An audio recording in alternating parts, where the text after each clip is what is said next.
Pumapalag ang ilan nating mga kababayan sa napipintong pagsalang ni Justin sa EASL kasama ng Meralco Bolts. Ang kanilang dahilan, delikado para sa kanya at sa Gilas, Pilipinas, at ang napipintong practice ng pambansang koponan kasama ang rason bakit kailangang samahan ni Justin ang Meralco sa EASL sa kabila ng delikadong lagay. Inilabas din sa report. Tutukan po natin ang lahat ng yan. Pero bago yan, paki-subscribe, like and share na lang muna para pareho tayong updated. Ilan sa ating mga kababayan hindi pabor na muling sumalang si Justin sa EASL kasama ang grupo ng Meralco. Para sa kanila, posible itong magbigay ng malaking problema hindi lamang kay Brownlee kung hindi maging sa pambansang koponan. Kung bakit, narito ang kanilang pahayag. Tutukan natin ang mga sinabi ni Ginebra Outsider sa kanyang Facebook post sa facebook.com. Kung ako yung SBP, hindi ko papayagan si Justin na maglaro para sa Meralco sa EASL game ngayong February 11. Sobrang lapit na niya sa FIBA window Feb 26 kung saan kakaharapin natin ng New Zealand. Sa totoo lang tayo, mas mahalaga ang laro versus Tall Blacks kaysa sa isang EASL game. Kailangan nating manalo para sa world rankings natin. Ang totoo niyan mga playoffs, mahaba pa yung litanya niya doon. Pero may point naman siya, di ba? Mas mahalaga yung laban ng Gilas Pilipinas sa New Zealand ngayong Feb 26 at syempre sa Australia sa March 1. Kung tutuusin, nakakatakot talaga itong mga playoffs kasi unang-una, hindi imposibleng magkaroon siya ng injury si Justin. Katulad kasi ni RHJ, ayun, nasa US na siya para gamutin ang injury na nakuha niya kasama yung Meralco. Ibig sabihin, big deal talaga to. Parang hirap talagang isipin kung mangyari yung katulad na nangyari kay RHJ dito sa EASL, di ba? Wala kasing nakasisiguro na hindi siya magkakaroon ng injury Ang injury, andyan lang po yan. Nakaabang yan sila. Kung magkamali ka ng bagsak, kung magkamali ka ng tapak sa floor or sa paa ng mga players sa loob, sigurado injured ka dyan.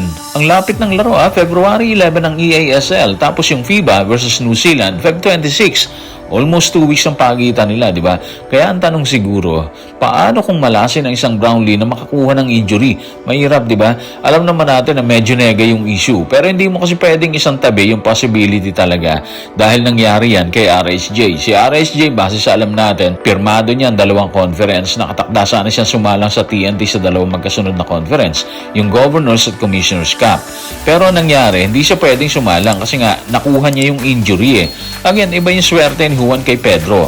Pero kinakatakot ng ating mga kababayan, paano raw kung mangyari ang hindi dapat mangyari? Medyo masalimot po talaga yon. Walang makasasagot po niyan. Pagkakataon lang po talaga. So siguro, dasal lang tayo na sana hindi mangyari yung kay Justin Brownlee. Yun nangyari dito kay RSJ. Habang tila nag-aalala ang ating mga kababayan sa posibleng mangyari kay Justin, pinalutang naman ng Spain ang araw ng petsa ng pagdating ni Justin dito sa Pilipinas. Inilabas din nila ang posibleng rason bakit obligadong samahan ni Justin ang Meralco sa EASL. Narito ang posibleng rason. Tutukan natin ang report ng Spin.ph staff sa Spin.ph. Darating daw si Brownlee sa Pilipinas bandang end ng January. Yung Gilas naman, posible magsimula na agad ang ensayo para sa second window ng qualifiers pagkatapos ng Philippine Cup Finals. Ayon sa source, base sa kanyang kontrata, may isa pang laro si Justin sa Meralco. Ibig sabihin, technically, may isang EASL game pa siyang dapat laruin para sa Bolts. So malinaw naman yung rason, di ba? May kontrata pa si Justin sa Meralco. May isa pang laro na kailangan niyang laruin. Kontrata po yun, so hindi pwedeng isang tabi. Yun yung nakikita nating rason bakit hindi niya pwedeng iwan ng ganun-ganun lang yung Meralco para sa paghahanda ng Gilas Pilipinas. Kailangan niyang tuparin ang napirmahang kontrata para walang maging problema, di ba? Bayad po yun at hindi basta kontrata lang yun. Kailangan i-honor po talaga yun. So ano man ang mangyari, lalaro si Justin sa EASL para sa Meralco Bolts kalaban ng Ryukyu Golden Kings sa February 11. Kung hindi tayo nagkakamali, Ryukyu Golden Kings ang kalaban po nila dyan. Sa practice naman ng Gilas matapos ang final sa pagitan ng TNT Tropang 5G kung saan kasama ang ilang players ng Gilas, given naman na yon.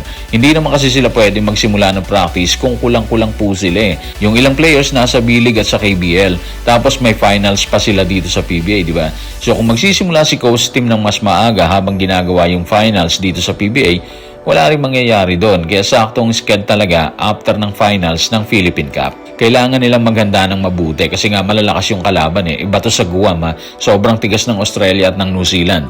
Yung Australia sa 7 bakbakan natin dyan, isa lang ang pinanalo ng Pilipinas 6 ang bokya tayo. Mabigat, di ba? Mahihirapan tayo sa dalawang kupunan na to sa paparating na February 26 at sa March 1. So guys, maraming salamat.